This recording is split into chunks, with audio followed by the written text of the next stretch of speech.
Right, daka ziri mwenda zonka, zirabira saa ziri mukaga eza musano gwa kiro kino, and of course welcome to Fort Sport. Ntekanze bemizano every Monday to Friday, and of course on Saturday tubantu gena meso ku bantu kwichao ensonga zibe mizano ngezi kwani zitambura ebirebe kwezi 2027 okwezi kuliko 11 omwaka gwa 2023 mu studios. Of course nyinemu abasejja abandi babiri, nyinemu Pendo and Wycliffe. Tujja kuba tubatampa saa musanje za misana ninyo Jose the perfect, and of course bintu bingi mne tujja kuba tugenda meso kwa tutelamu a torch. Of course bintu bingi biso kwa happening over the weekend. We had empakaziri zonyini is the Kitara Regional League. Tujja kuba tulabya mu results, then tujja kuba tufuna empakaziri zonyini za the FUFA Big League. Tujja kuba za empakeza Star Times Uganda Premier League. Tujja kubaza aho nempakeza Sekafa Under 18 Championship ezo nizigena meso mangeri kwetebe ya Kenya. Aheri ihanga tujja kuba tubaza aho the Premier League kiro kyonyine kya mukaga ne kire kya Sunday ne kire kya kiro kino nejja kuba ne gumizamu okuba ne gena meso. Of course tujja kuba tubaza aho na Spanish La Liga briefly kubanga ni basamba kiro kyonyine kya kiro kino ne kire kya ije bakasoko ne basamba ne kiro kyonyine ekya mukaga. So wesibe olukoba tusimbule hamu tugenda paka saa musanju eza misana, and of course bintu bingi muno ebitujja genda meso ku bantu baza mbahire buhero just hints zonka, but a lot bintu bingi tujja ku bantu genda meso okuba ni tubazaho. And of course ni kumaisanti tuli ha Facebook saa zino we are live no so kuba no streaming live ha Facebook abokuba tine Facebook utakwenda kwa no streaming raho. We are having our own app no genda for TV app no gifuna mu Google Play Store nikimu App Store no so kwa no genda maiso okuba no tufuna kurungi muno. Atolina ha mkuto gwa YouTube no so kwa no tusange na ha TikTok na oturo kurungi muno agenda usange kuli na apps zinyakwa oka ine ngamba nka Afro Mobile app, tuli ha YoTV channels app, Airtel TV na oturo kurungi muno kubantu gena maiso kubantu keheza. Of course the international stream line zone aturo kurungi muno no so kuba no tufuna the links at stream na oturo kurungi muno the TVE channels hona oturo kurungi muno. So niko gamba nti we are everywhere. Meanwhile as we are setting off kulantu asokwa tukufuna no tufuna kurungi muno ha satellite okasoba kwa no tufuna kurungi muno. So a lot ebitujja kwantu baze kiro kine kya kiko never want kwerezo mugisa my men here basobe kwa be introducing, and then of course so we want to gena maiso, but of course ni kumaisanti nka 4 TV tugondeza Christmas enungi no mwako mshaka. Meanwhile you can come and advertise with us hano 4 TV josobole kuba noranga business yawe norabira mu mutekanza kenu nke ya sport. Of course kwa ntujja hano abantu no bagamba kiyolio no tunde kyotekera mudala tusawa tugenda maiso kuba ntukiranga as you getting customers. Nenda kueleza omugisa abasajja bano beyanjule tandikira mu Pendo namukyala kula 4 TV tutandikirawo. Mabagani nyo mwanga Pendo Francis aka Bukayo Saka na mchavantu wana mkuto wachinga on YouTube, YoTV and Afro Mobile. Stay tuned, you're going to see a lot of fun things today. Okay. Niwe Pendo muhagizi wase niboka uramaka Bukayo Saka umanya bumanya ndi wase nyine omuna usa Wycliffe. I want to just say tangirire kandi I'm very grateful to be back on 4 TV. It has been a long time. Like for some months, but I'm finally back kandi kutura 4 TV. Nimaza kumaisa anti vingi tukwizire nabyo kandi utarwaga 4 TV kwa nora betekanza ya Fort Sport kuruga local, national, international scene tuba twinira amakuru agogona tuba tukumaisa bike bikufomusa ebimzano cyo gukora kire kimcyengo tarwaho paka sasa kunanga na msanjo. Alright, abasajja bano bonyine babiri Wycliffe and Pendo ntujja kuba ntulibata nabo mpaka saa zijja kuba musanju za msana na mwitu tujja kuba ntukulekera, and of course the lunch time hour rupa sesore kuba ne kutwara mpora. I want to start with the mpaka zile zonyine is the Kitara Regional League. Empaka zino zikasobora kwa nizigaruka mu kuba nisambibwa ekiro kyonyine kikaba ekya mukaga na kiro ekya Sunday. Niko twasobe kwa ntufuna empaka zino zagaze meso kuba nisambibwa orubaju ruku. But of course some of the results sirondikiriza zogwena zirugayo timu ekwetebwa ya Mwenge Giants sirondiki Kibito Shooting Stars ekasobora kuba ne kwata Lake Katwe Salt City goals 5-2, and timu enwe kuchwa mukutera goal really netera goals nyingi. Remember tukagirora on their first match bakatera club ekwetebe ya Fort City goals ina ahali isana, and we thought that it just surprise mukita regional league kula goals in zona nizinywa. Weekly maybe you can discuss about the goals in is Kibito Shooting Stars more spaces ekutera cause last weekend bakatera kahunje goals ina hali still Ronaldo bakwani bateba goal, they are scoring many goals, and when they are conceding goals in Tito. The last time they conceded many goals it was in Katosa bakaterwa Fort City goals isatu, then the other game bagena na babatana bo isatu 3-1 but kuna timu eno ya Kibito Shooting Stars kama leno ni Kamwenga Giants nti mpira kwa kusamba kuhindukira totally this season. This is the team ya surviving a relegation last season because bakaika hobwire mara relegation with the clubs ezo kuramu za Lintaito. So I think the management mukino Jose mpira nyongo gamba in any sport organization is always key. Mwanga Giants after surviving relegation they went back on the drawing board basoko anwatanika kwa nwatekaniza engeri season yeshaka ibaramba kitambuzamu. I was talking with their manager before the season yangamba they are very well prepared and abamu balimba manya Mwenge Giants soko anebia, and after the Toro Masaza Cup Mwenge Giants got some players from the championship and one of those key players was the top scorer of the championship, that was Wafula Solomon. Sazino msejo wa soko wana goals 8 in the games they have already played. The Obayongireho and the technical team, so by Teresa as the management because the Norasazano Centers Row abasabe na team is in a good condition and they are playing all their games. The Kita Regional League we know it reaches a point where some teams start giving walkovers at an early stage like this already tukakirorao on the opener tutu in a game already either traveling in but Mwenge Giants ne kole kanti hiyo is stabilized from the management to the technical then nabasambi. So kuteba golo tichikumaisa mpira kuba kusamba ngunugo murungi muno kusinga in the whole league but they are prepared because nora bakakwata omo bamtia goals mukaga bali wabuyo the omo we know no mtia goals kuyangana mukaga but in the organization yibaine and ntibainege mentality obarawa twiremu obarawa facing any weak side they are scoring because the goals is scoring is whatever this season so kwanzi mu league maybe no gaita teams zone za league so kusanganiza enda kuingana because they are scoring on a high rate and this is the way to go over abali obarwanira ku bano bajja at least to play the playoffs. Sazono ikalira mkale cha kabiri after that win zukarozola inze kusoka ne kwa draw so this is the way to go for Kibito Shooting Stars if they have a target of going for playoffs this season. We appreciate the management na technical team ya timu ya Kibito Shooting Stars. Really you are trying to build only that kintu kyabalemeritiz to kuhindura ibara as long as omulagaza mukahindura ibara abantu bakamanya ngudiale timu yanyu chenjojo it will be nice because omuntu kumugamba ya Kibito Shooting Stars Kibito kandi eri abunyanga then of course no contradicting some issues at least kakusinga you fight for the name fufa ekabahereza ibali lyanyu it gonna be nice for club ekwetebwa ya Kibito Shooting Stars. But other games club ekwetebwa ya Mpondwe Villa ekatera kahunje goals 2 hali emu. Club ya UPU they got their first win bakatera timu ekwetebwa ya Bundi Masoli goal ekaba 2 hali emu. Then club ya Lenzolans bakula draw na club ekwetebwa ya Bomate goal ekaba emu hali emu. Bwera Boys yatera Fort City goal emu hali 0. Then Omo ekireke je kozirege draw goal 2 na club ekwetebe ya Photo Rundiki Toro Rangers Sports Club. We want to talk about the other 2 games or 3. UPU picking 3 points valimuka for the first time. UPU we are never changing from football then never to our team where it has not been performing well. First of all it has been in transition. The new players have been introduced in the club and the management totally changed. So the Norabale muku rebuilding now. They are building a fresh thing. Though the mistake they are building within a season. Kizibu muno Jose. This thing needs preparation. Because nambere bagulire club wenu it's the time when we are just like 3 or 4 weeks to the season. So nti obwire bali baina potato to prepare for the league. But Noranti Sazinu the points is also kind of picking. I think they have like 5 to 6 points now.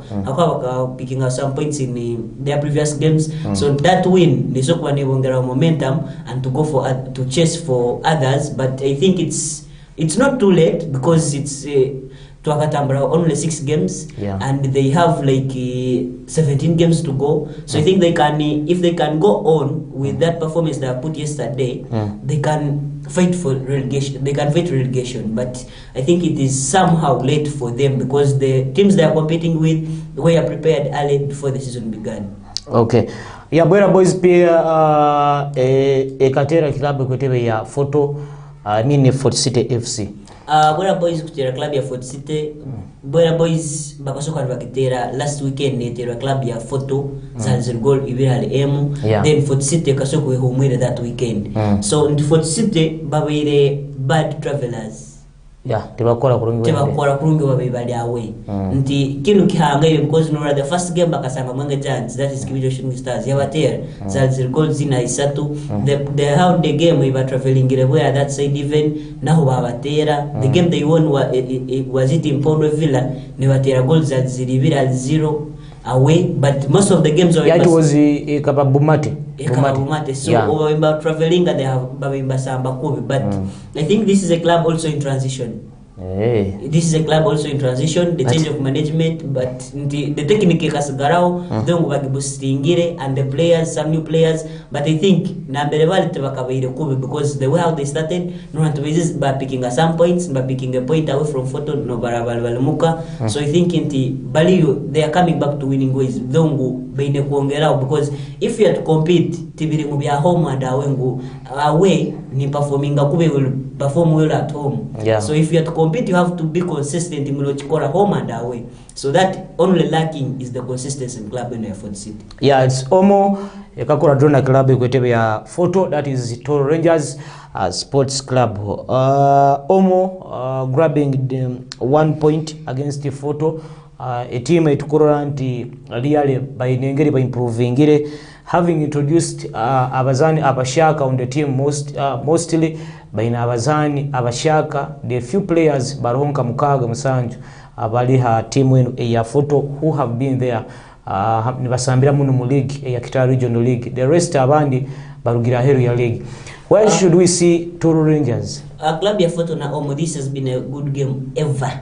These two teams when they are meeting gobeire mpira kuzibu muno. This has been a real rivalry in Basamba, even in the past seasons over no Gurora. Omo Samba photo either gule Buhingo or gule Kitarasa. That has been a game to watch. And yesterday even they didn't disappoint. Norantina club ya Toro Rangers no where hindu most of their departments in Gunura, the technical in Shaka, the players are new, but the competition remained the same. Toro Rangers ne mpira goals zibere gibira 0 na bakitawara gikora draw ya 2-2. So Nindranti, this is the game where Ugango ebeire very hectic every time over by meeting. So I think in Omo now you has to improve because this season they have not been performing well.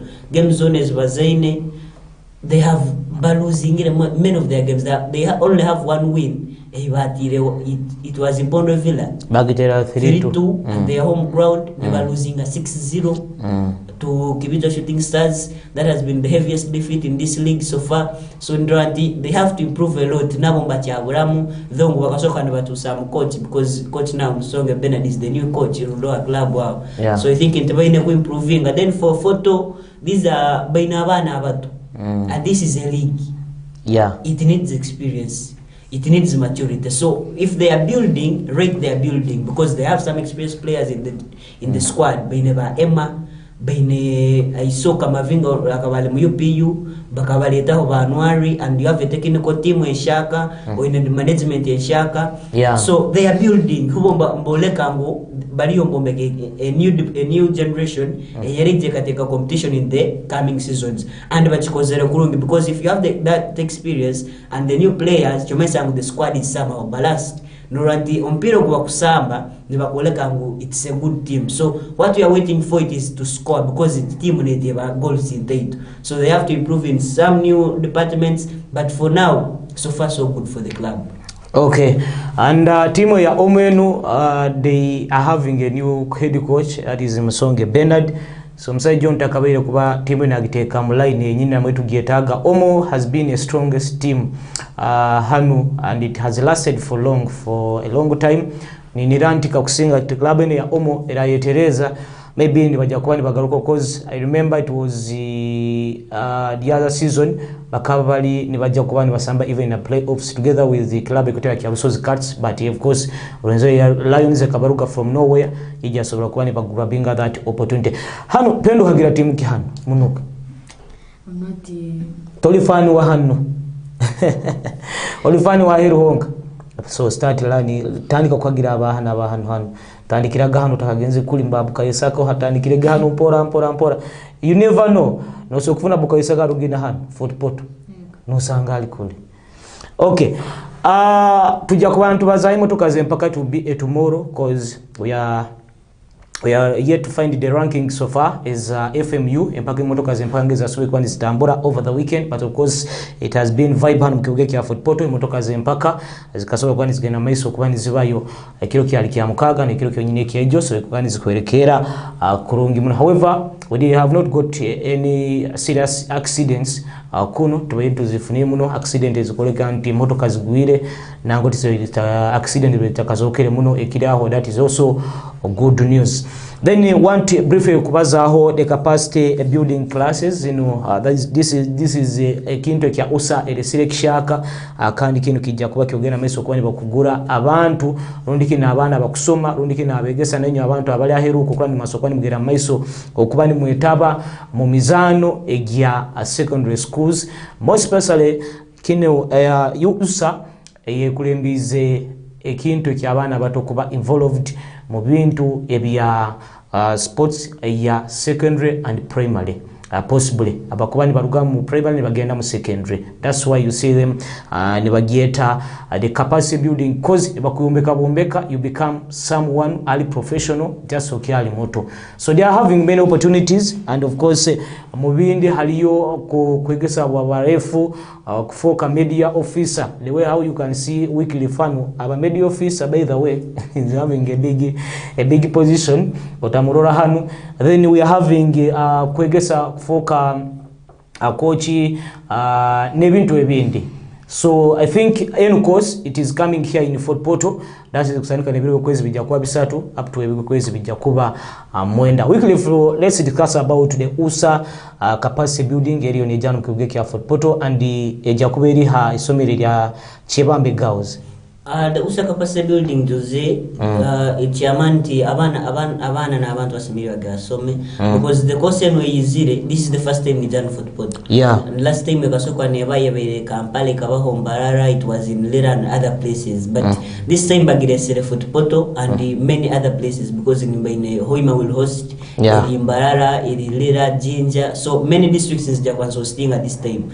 But for football and resort capacity building in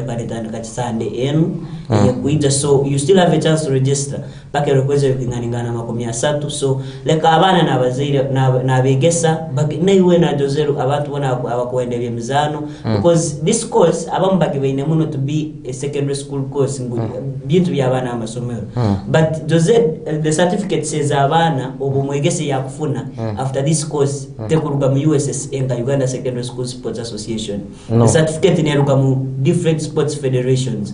Obora wasomera as a netball coach or a netball umpire, football coach or a football referee. The certificate neja kuruga mu UNF or neja kuruga mu FUFA. So jumaisa muloja kuboli qualified at any level. So like abantu baleke kirora hano ngugamba nija kusoma nikinyambaki, but at any point neja kwa ne kuyamba nyowe. I think the impact ni ya amani abantu basemediye batunuri. So tuleke kugamba ngo neja kwijamba na amasomero honga, so how many will they be, but neja kwa nesigane kuyamba this certificate the beginners course yora wofunire, you will upgrade later and you become someone ujokwa no end. I think ingoza kusimabo na ba registering ngire na bachali nga registering. So chokora kirike mugenda USSAonline.com ufune the link and so ka registering course neja kwa netandika kiro cha sana utafiro because wiki yemo yokusome Jose it can change a lot in your life. Okay, So that is the capacity building. Just kuhandikisa non-residential trainers mujja kwa msasula emitwaro 9 na shillings 8 kandi abakujja kuba ni murara mujja kwa msasula emitwaro 15 jonka bintu some people abamba ibagamba sente zino zisokuba nyingi but Jose kwenda ku account mtwali 15 eno eroho buraro eroho meals zone then eroho certificate no tali have because courses zimwe zituvaine no sanga zile mitwaro 2 plus kinana so like tukwese disadvantage abana ambano baje kuhumura omwana obora utasoyika no mukosi eno ya kwijja kutandikana Sunday but you have other opportunities in courses zino zijagenda different districts kandi zijja kuba in different dates because hanwera abane marako ebikwezi mwenda ebikwezi 10 alizi kutandika and there are others is kuja kuanzija mu January so it will be better kuranka abapendo wanu bagenzere basoma and next time there are other people. Yeah, that is good. Okay, that is the capacity building. Bairabo utasoba guno omugisa bokumara kusoma biro bikwezi bijja kuba mwenda. Of course you'll be awarded certificate neruga mufufwa bokuosomere referring rundi coachinga omupira gwebigere then bokuosomere umpiring rundi kigamba nti waba no sara omupira ogwa netball rundi kigwa okubaka no banofuna certificate kuruga mu National Netball Federation then bokuosa oyegere mu basketball of course no banofuna na certificate neruga mu National Basketball Federation naino banogifuna then no bukosomere zino athletics no funa athletic federation yone nekwereza certificate kiwo gamba nti usa eri connected to this federation zone ezikutwala emizano hano mwangeri kwetebere ya Uganda kebe na rugby the racket games buli kimu kyona nobwe kuba boxing buli kimu kyona nikibali kigenda mu line ya federation zine zikutwala emizano hano mwangeri kwetebere ya Uganda under the National Council of Sports niho nizibanizibatira mu line eyo yenyini. Okay, turugiraho ekiro kyo cases kya kiro kinu Uganda yabana bana semyaka 18 basoyeke kuba ni balozinga against angeri kutebwa ya Tanzania mu mpaka ziri zonyine eza Sekafa under 18 championship mpaka ziri zigera maiso kuli mu kibuga kya Nairobi and of course nakuli Kasarani. Yes, baloni bugenda maiso kwa ni basamba but of course Uganda I think it's Kakamega and Kasarani. So baloni bagenda maiso kwa ni basamba the under 18 championship but kile kya ijo Uganda ekasobora kuba netera angeri koteberi ya Tanzania goal emu ahali 0 then Zanzibar yatera angeri koteberi ya South Sudan goal emu ahali 0 Saturday nibo yali kick off group A Somalia katerwa Rwanda goal emu ahali 0 Kenya yakwata Sudan yabatera goals ali 5 ahali 0 Uganda ketandiki kustrugglinga muno cause of recent rozire nerema kuba nesinga in the under 15 Sekafa championship neterwa angeri koteberi ya Zanzibar. So what's next for the Uganda yabana bano abatatulo ntumanya nto bwire bo maiso niwo tukuna kuba ni basamba AFCON ya 22 na mukaga yabina musaji tu muntu aliyo na achura hano kuba na hostinga no muntu abina asaba. These are the players that tukweta kuba ntura national team and they are struggling already hano Sekafa region. Of recent Uganda the master mu Sekafa. Yeah. But this is a worry wokura. They are dethroning it seriously everywhere. Because the latest kwanze kaba the Uganda under 18 ya baisiki negenda Tanzania ne bagitera ekikopo naye kakisigayo then izweri interesting the Sekafa under 15 naho Zanzibar neja na tabaro ekikopo then tutandika kubi mu Sekafa under 18 whereby into tukagirlying muno because it's the first game and we still have more group games so Tanzania ono abe natwa hard times and no to into mutangana either senior team over these unders abe natwa hard times so I think for losing Tanzania for coach Molebye kwa soke bakibe because that's a bad start go back am homulemo bunu but I think we can build from there to Rora and never correcting these mistakes. I believe in these boys because most of them abamba baire mumpake za masomero abamba in the clubs they are playing for so chomaisangu just we have to twist there and there to current after results as early as possible because these are the two group games as gaizeyo zinakuwa must wins kuramutwa soko anetuengeraho our chances of qualifying for other groups. For now let's wish them the best and see na soko and bagarukera. Okay, yesterday we had some bet power big league games. Kilo kyo yiniki kabeki ya ijo na kilo kyo yiniki ya katanu, tekilo na kia mkaga. Club ikote ya police ekasobora kuba netera club ya Blacks Power egozi kaba isatu hali ibire dene Lugazi yakwata club ekwetebe Yodumparaka yabatera goals ibire hali M Calvary yakora draw na Mbale Heroes goal M hali M Karokarunji na kataka abayawukana MM deni Ndeje yatirwege Kijinda Boys goals berege ina hali isatu deni club ekwetebe ya Boma yatera club ekwetebe ya Chetume isatu hali ibiri Ginger North ekiro kyonyine kya kiro kino jakwane kwata Kigezi Homeboys hakizano kiri kyonyine ekyaki abazinga stadium kuli Bugembe Jinja. So big league enu club ekwete ya police so far it is the team yokuranti serious and more determined okurandi asoba kwa nifuna promotion. Remember last season bakamera mchikale kiakana only that bakaiwa just was Neki yungani yabayihiro but club last season team anyiro wetara twaire twazole mu Premier League neta at the end tuli mu Germany neta at the end the big league ngeri ya hoire yonka it was only kitara yali already on the safe side then in the Super League, so I think it was one of the best league seasons is to in the last season. So for police this season bagarukira na bere watandikiri. Yes, they started where they ended from because they were performing well. Just they lacked a chance. They were just unlucky. And the Basoka are failing to qualify for the Southern Uganda Premier League. But this season, Basoka went and won some new players. Kandi Abari Umbayamba. Then in the performance, your Mojo Isaac Ogwang, Yana Tekaho is scoring goals every day and night. So the police this time. It is their time. Overall, they don't know police number kuja qualifying here. They have been performing well and then kutira club ya Blacks Power because you know they are bikali chakavidi. So that means you only know yetira abakuhambia benyini no yoleka ngo you are powerful than them. So I think police are more prepared this time when they qualify kwa again na Msati Uganda Premier League, and they will if they keep consistent. Yeah, of course. The league is still early. Okay, that is club ekwete ya police and msaija mkuru Paul Loyesi balioni basindikiriza kulandi basoko. Paul Loyesi left. Yeah, it is this guy. Is it Simeon? Yeah, that guy is Simon Abere muno mipira ya masomero. Yeah, I think akabala isomero ya Bamweta akabala isomero ya Budo. By the way, remember that guy niwa yagarukiye mu kikalo kya Paul Loyesi. Akabalo Masaza, but he's the coach in Walo Sazen.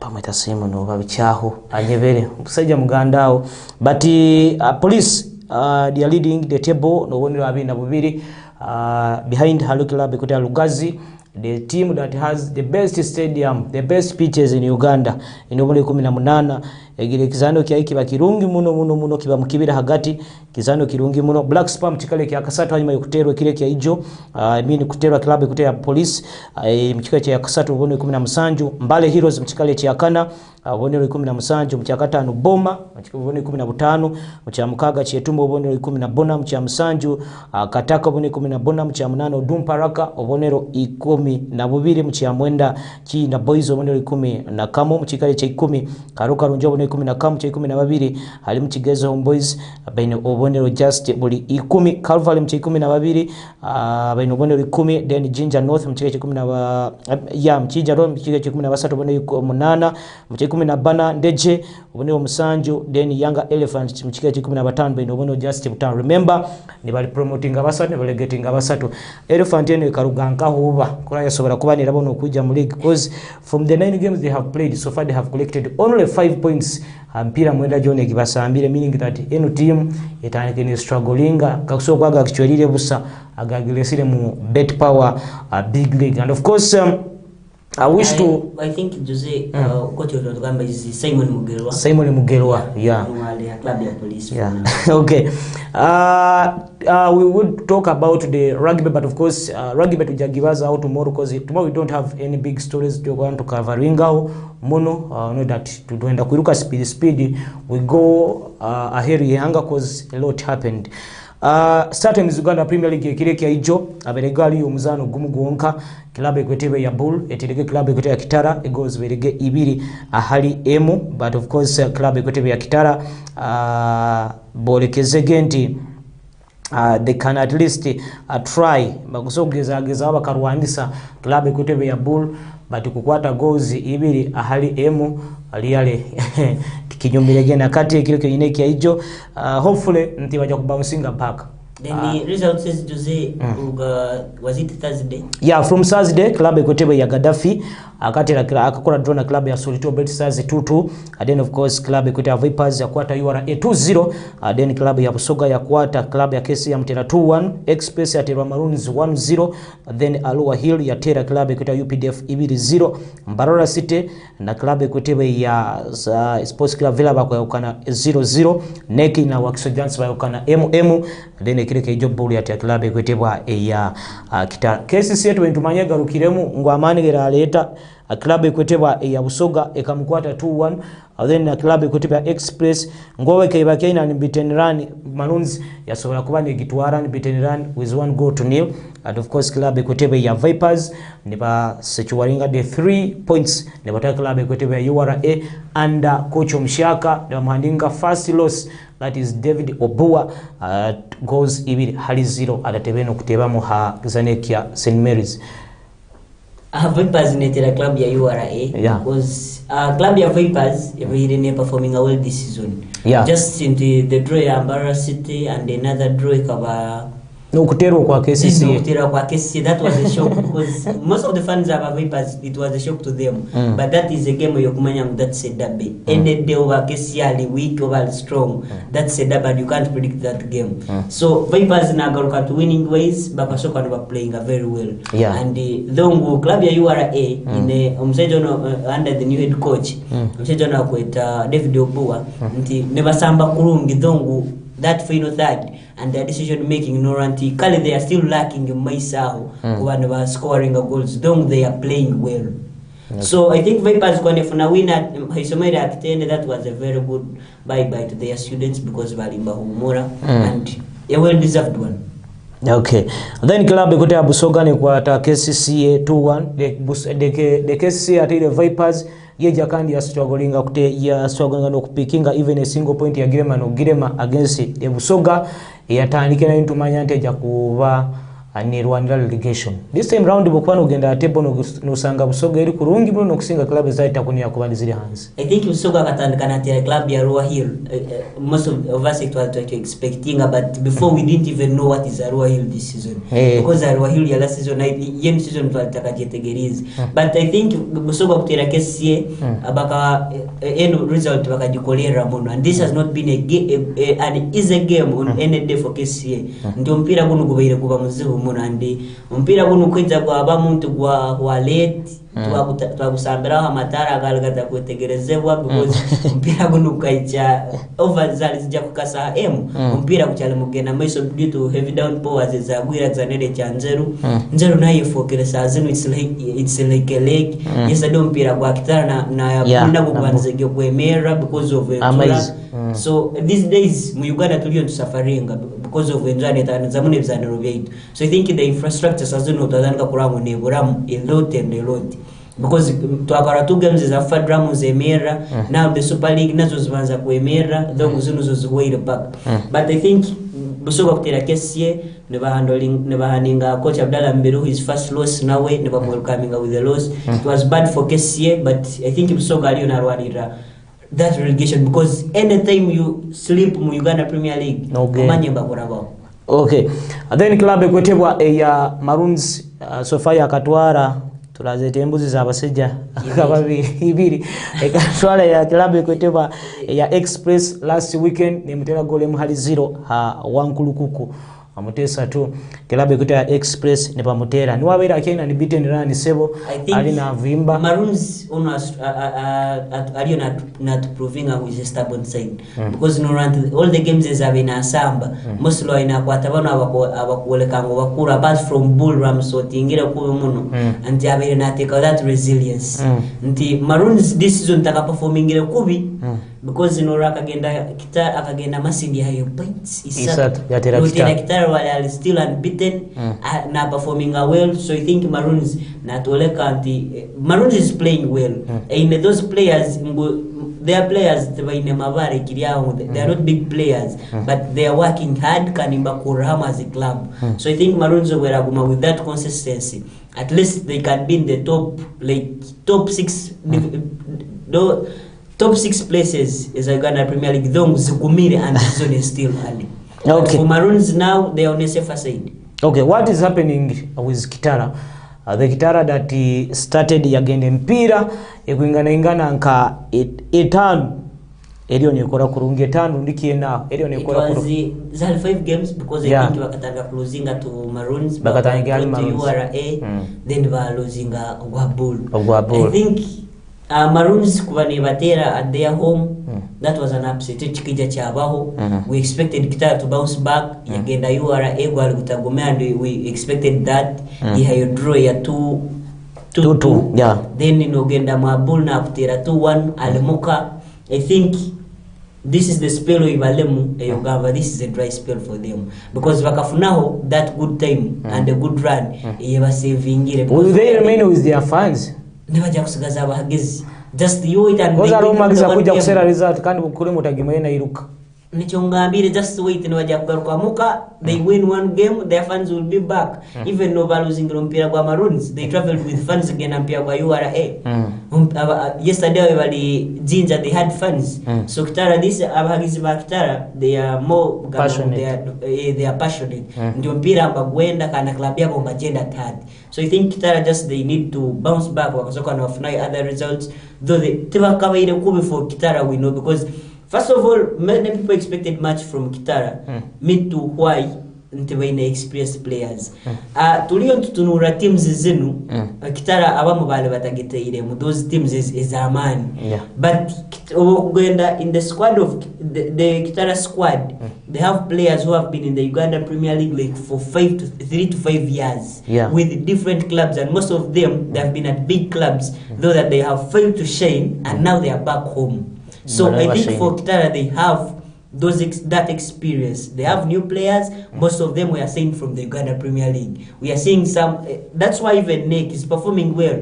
They have players from the Uganda Premier League. Mbarasite who came with their players, and up to now they have not upgraded their squad, and that's why they are still suffering. They will picking a point against Villa. But for Kitara, I think they will bounce back. Okay, on Thursday they started in the Uganda Premier League. Nejakubane Garukamu Sports Club Villa, Nejakubane Samba Club ekwita Busoga United Hagizano kili kyonyine kya Mutesa tu wankulukuku.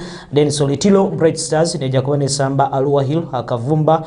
Then of course Friday URA Libane Samba Express, another game to watch. Hagizane kya Meta Stadium kuli Lugazi. Then of course Wakiso Giants Nejakubane Samba Bull Akabaka Chabago. Then of course KCCA Libane Samba Club ekwitebwa ya club ekutebya Gaddafi akizane kili kyonyine kya MTN Omondi. Then on Saturday tujja kubantu Kitara ne bongisa club ekutebya NEC Masindi Stadium. Then ku club ekutebya Marunze Sambe Mbarara City akizane kili kyonyine kya Prisons kuli Luzia. Then on Sunday shall be getting UPDF ne Tasolinga club ekutebya ya Vipers. Current table standing of course club Bull bali mchikale kyokubanza obonero buli 24 mchikale kya kabiri ali mu Vipers obonero 17 mchikale kya kusatu ali mu club Kitara obonero 16 mchikale kya kana NEC obonero 16 mchikale kya katano Maroons obonero 14 mchya mukaga Express 12 mchya musanju Gaddafi obonero 10 mchya munana URA obonero 10 mchya mwenda Busoga obonero 10 mchya 10 S Villa obonero buli mwenda mchya 11 Mbarara City obonero 8 mchya 12 UPDF obonero 8 mchya 13 Solitilo Bright Stars obonero 7 mchya 14 Wakiso Giants obonero 6 KCM mchya 15 ino obonero buna then Alua Hill mchya 16 ino obonero buli buna bwonka. So KCCA na club ekwetebe ya Alua Hill ekibawukaniza tinguma ekibawukaniza obazili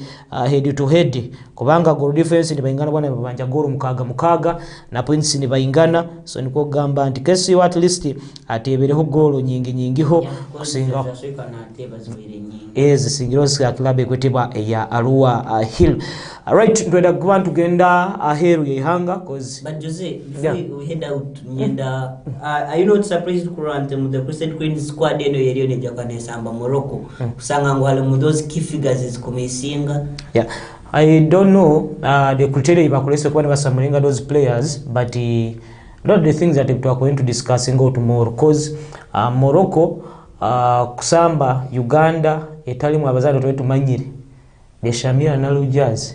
Shamira may be injured, but because he has fana soon then to ine Musumaya Komuntale Margaret Kunihira. I think let's keep that for tomorrow. But what happened to and even we are still wondering what happened to Juliet Nalukenge? Why is she not on the team? Juliet she was injured even but in the club, even Wagarukire, because I think this weekend she scored. She scored, yeah. But I think she has been down for some time. Even we had to see why. We are yet to hear from the officials. But I think. But I'm resting it because we have many players. But of course you needed that touch ya Juliet Nalukenge on the Crescent Queens team. But we have Fauzia Najemba. No, you're not going to depend on Fauzia Najemba Wenka. This is going to be a topic maybe on Saturday when we have our time here. So I want to cross over to gende aheru yeihanga and aheru yanga tuje of course kubantu tunuraho muno today empaka za Premier League. Yes, empaka za Premier League azikasobola kuba zigaruka mukuba nesambibwa. It was a Saturday nibo twasubika kuba tufuna empaka zino zonyine eza Premier League. Ale kick off Man City nekola draw na club ekwetebwa eya Liverpool. This was a game emotions and a lot of mixed reactions. Haliba abazani at the same time the coaches by Nobazi Chigambo King Muno, but eventually game ya Sobrakwan agenda a 1-1 or draw.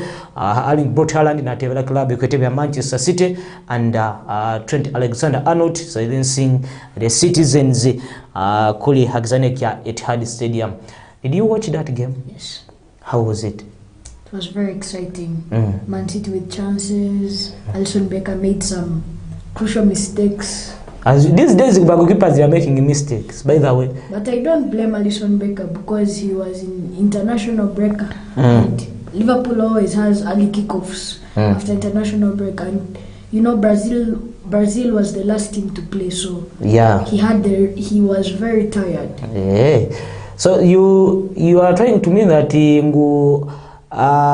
Brazil kusamba Argentina, that they were very tired because na Argentina yekabina abagiro ni basamba the Jordan Alvarez the akabali mu Argentina then roho timu ya sambi cha mukaga. It was a Friday team iri mu Argentina. I remember very very well ikaba Benfica. But I think no, Alisson Becker has been making those mistakes. Pendo bolikara keeper akarangu taine competitor, that's expected that paka naja kuba nakora such kind of mistakes because we have been seeing bagokipa nga Ramsdale nakora mistake ya atakafunire backup waja kukoraki kumutere ntebe like the David Raya nora sazinu Onana can make mistakes. But mukwana akora mistakes na aba safe na mayango buso muntu anaja kukoraki kuja kutwale namba era akoze mistake lokino tomorrow jakora na appearing nkaka has starting 11. Then go to Chelsea. The Sanchez aliyo na akora mistake na hambia na ijakwenda kuteba goal eventually bamutwale misinde. Those kind of mistakes ezibakora. These mistakes ziba nanka then ekintu ekindi. Talk about this Ederson wa Man City. These goalkeepers bona ba starter bona betumanyire. They have been making mistakes so really cheap muno and costing their clubs. But I think Liverpool, they pulled something big against club ya Man City. I watched that game nkaguramu highlights, but club ya Liverpool bakaba ine mgisa nyingi nokusingana club ekotebe ya Man City. In the first half they weren't that good. Yeah, they came in the second half. But in the second half Jurgen Klopp made a lot of changes that changed the game for Liverpool. Yeah.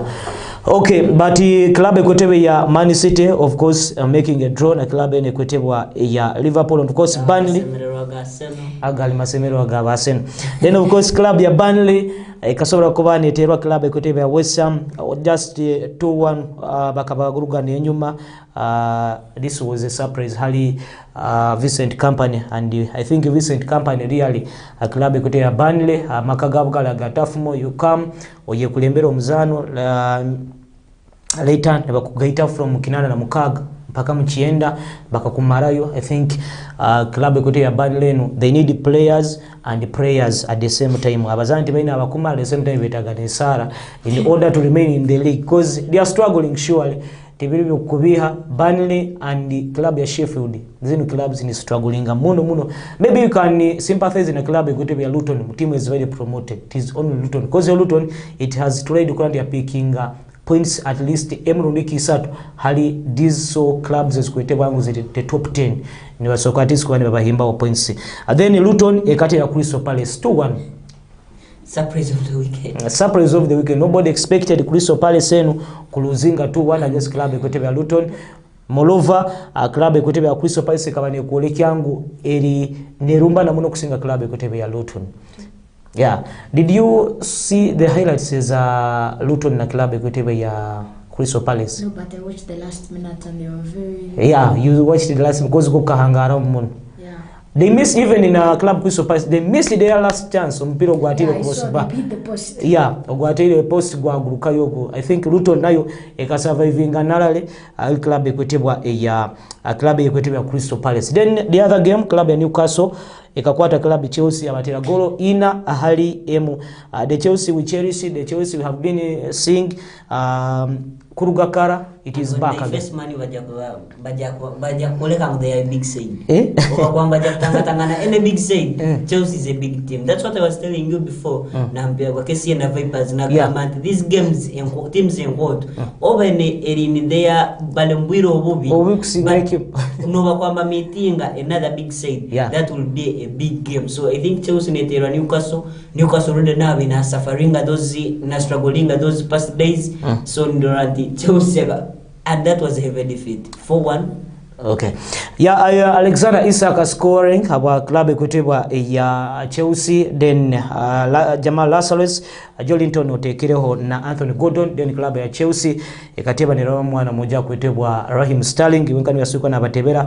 Reece James getting a yellow card ya really cheap muno just akwata bukwata hati omuntu because I already booked and he had to go get a red card. Nottingham Forest neteba club ekote ya Brighton, but of course Brighton ekaba in a red card ya Lewis Dunk, and we saw the angry Nottingham Forest mudakike zikusembayo ni naenda kunagayina engoma Brighton, and the coach Dezabi akairuka kizano kiona yakitoa just because of that win against club ekota Nottingham Forest. I don't know, coach ine vibe munono cause tumanyire nangano ine vibe jaga in club, but Dezabi na waine kintu kyalesire mubanda bana ba club ekote ya Brighton.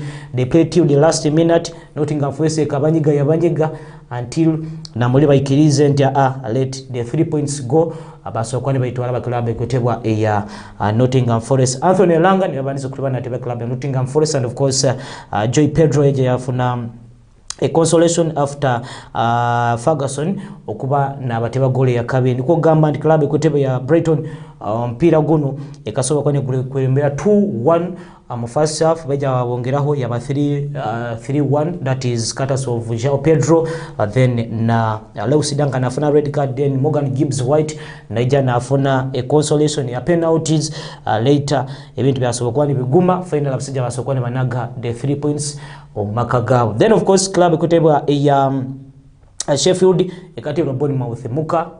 This is expected. A club of Sheffield United, because their performance has been bad since the season began.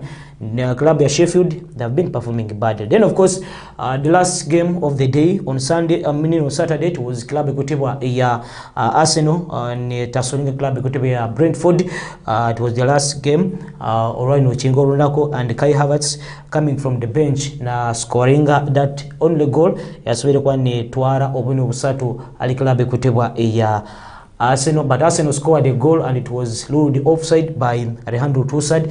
Kini kimaisa nti Arsenal ekaba ine kintu kyali nesamba.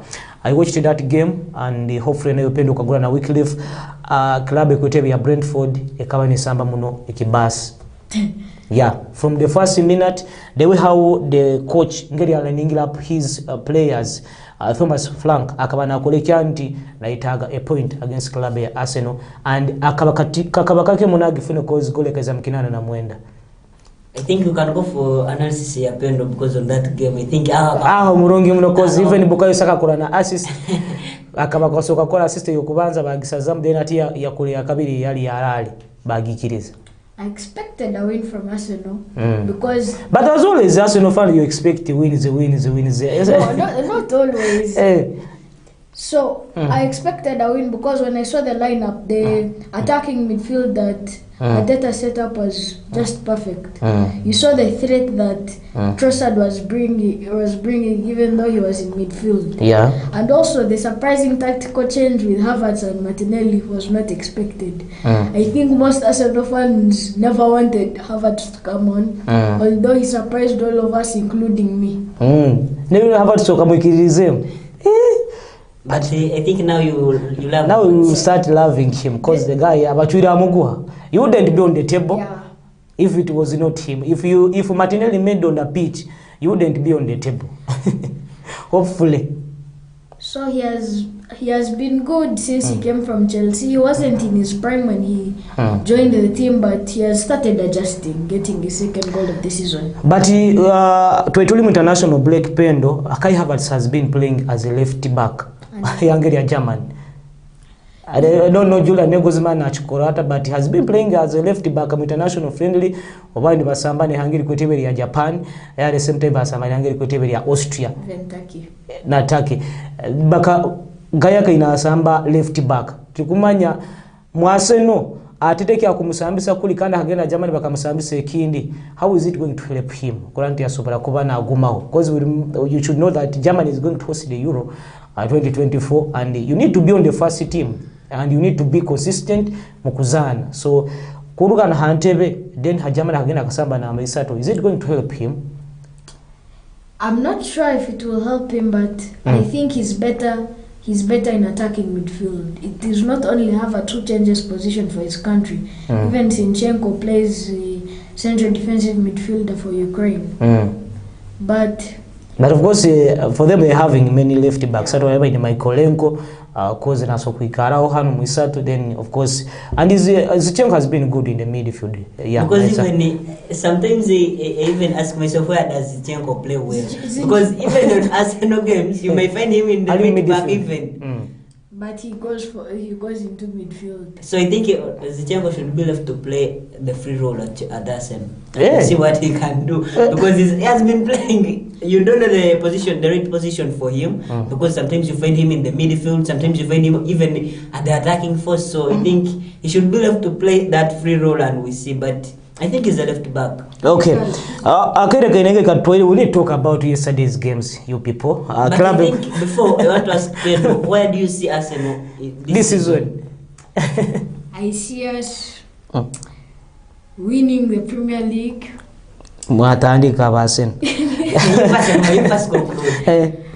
The way we the difference between this season and last season we started losing in the end, making stupid draws and losses.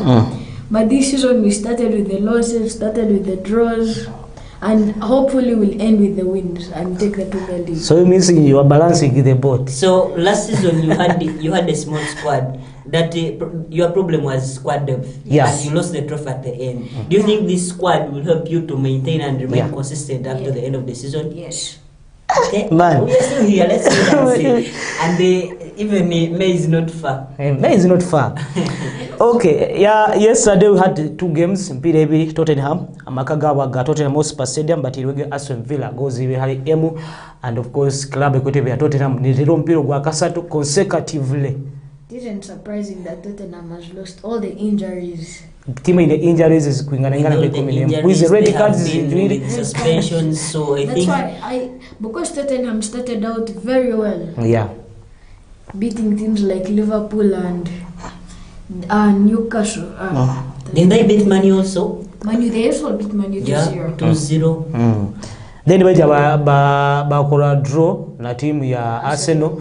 Then Chelsea ni yabatandikire ya China because they lost. It was 4-1 against Chelsea, Baija 2 red Wolves. cards, That's and where all the disasters happened. Yeah. Injuries and from there injuries. they've never won any game in the Premier League. Bakatero Wolves then yesterday batiroge club ya Aston Villa. So- Nikimanyisa nti Angelo Pasteju nikimanyisa nti saa zino bana akasinga coach of the month for October but But in I think they're November out of it now. Out of the. Tottenham needs players because facing Man City with that squad.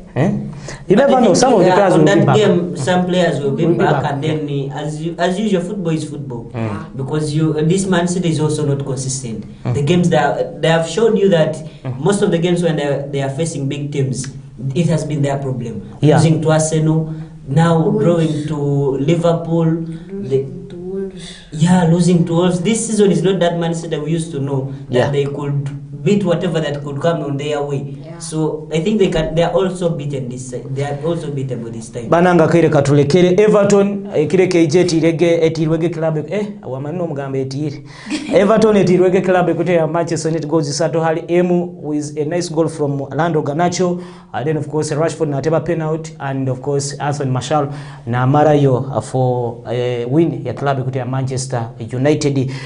We won't talk about a goal emu yonke ya Garnacho. I think for me, I had many highlights from that game. One was that Garnacho goal. It was one of those spectacular goals in the league, and I think my goal of the season so far.